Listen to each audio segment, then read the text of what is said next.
What is up sa inyo mga boss? So today, mag-i-install tayo ng hydraulic brake light switch para kay Legendary. So kasi nag-install tayo ng Brembo PS16 kaya wala siyang brake light sa harapan. Kaya mag-i-install tayo ng hydraulic brake light switch.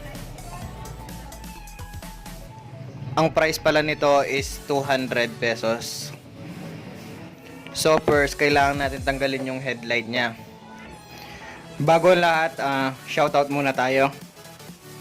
Shoutout kay JC Ramones. Shoutout kay Just Ball. Shoutout kay Tropang Ballers. Shoutout kay Lawrence Kenneth Mata. Shoutout kay Bicol Ride. Shoutout kay J Rose. Shoutout kay Remark Madara. Shoutout kay J Talinda. Shoutout kay Mary Ann Mempin. Shoutout din kay Precious Motovlog at kay Shane 19 Motovlog. Nagba-vlog din sila, so supportahan nyo yung channel nila. So yun lang mga boss. Shoutout sa inyo. Ride safe.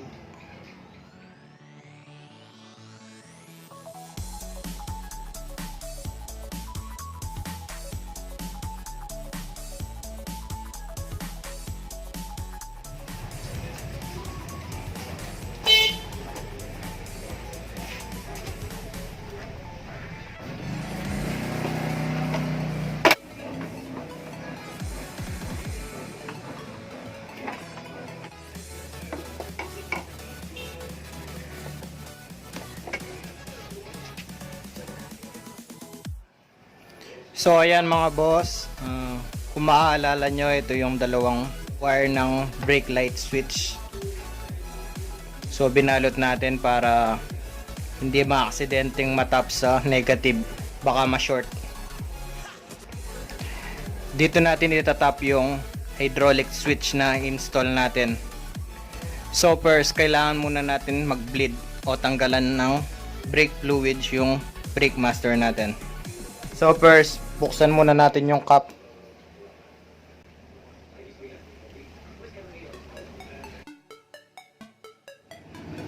So ayan mga boss, nandito na tayo sa caliper.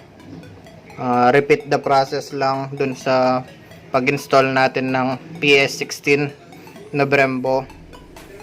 So ganun lang yun mga boss.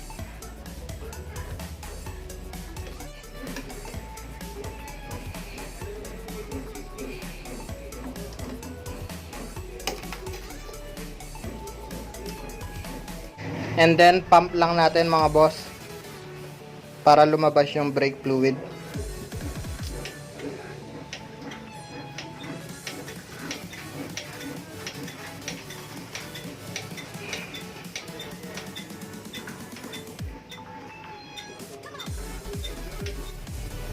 So ayan mga boss, sarado na natin, wala nang laman.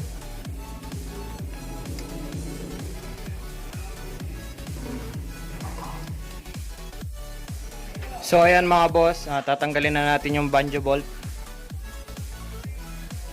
Bago natin tanggalin yung banjo bolt, lagyan muna natin ng basahan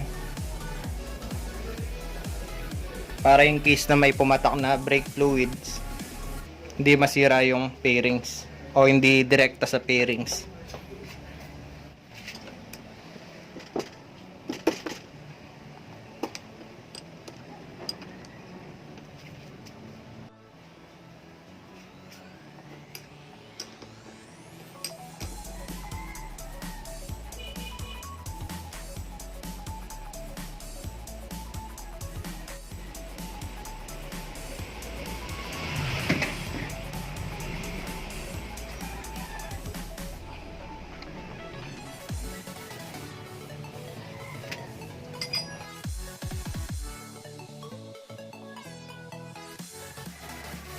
So ayan mga boss, install na natin. Ito pala yung stock na banjo bolts.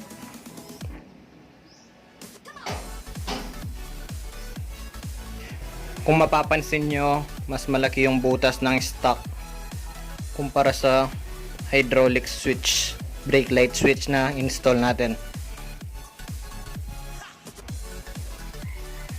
Tapos yung dalawang copper washer kukunin natin. Yun yung gagamitin natin. So install na natin mga boss.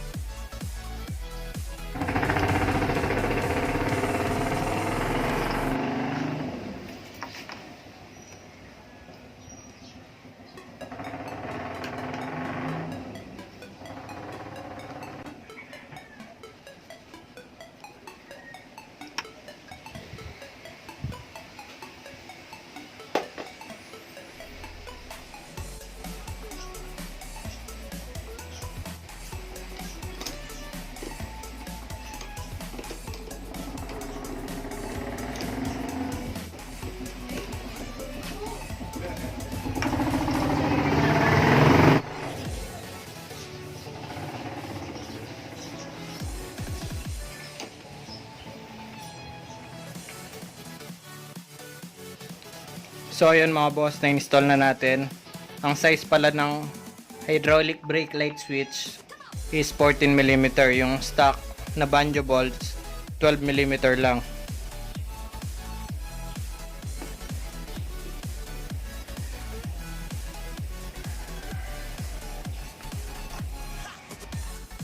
So ayan mga boss, lagyan muna natin ng brake fluids and then bleed natin.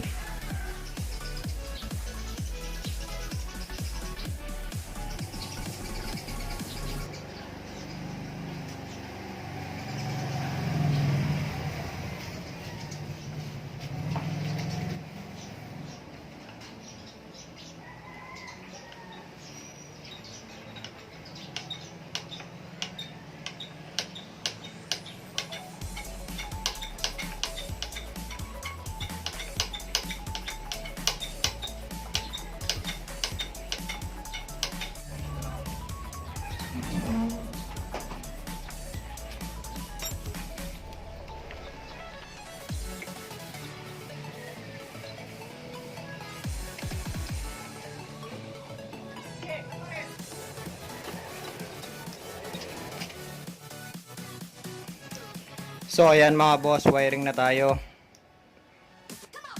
Meron siyang 2-pin na socket.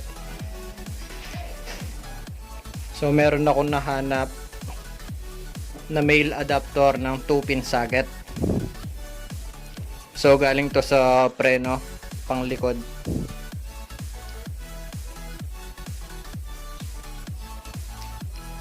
So ito lang yung kailangan natin.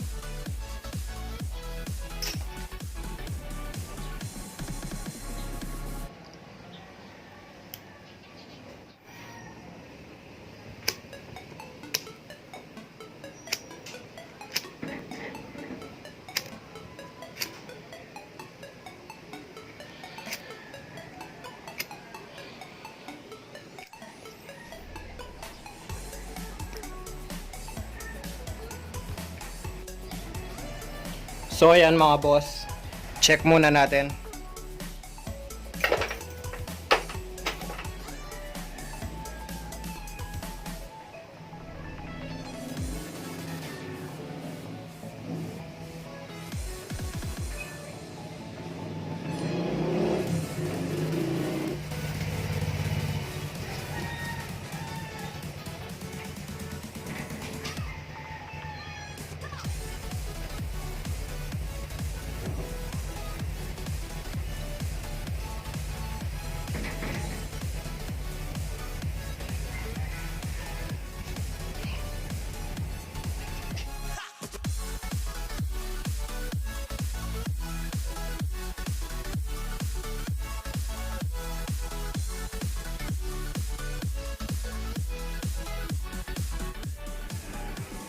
So yun lang mga boss, at kung bago ka pa lang sa channel ko, please like the video, comment kayo na suggestion nyo, subscribe kayo syempre, at click nyo yung notification button para every upload ko is ma-notify kayo.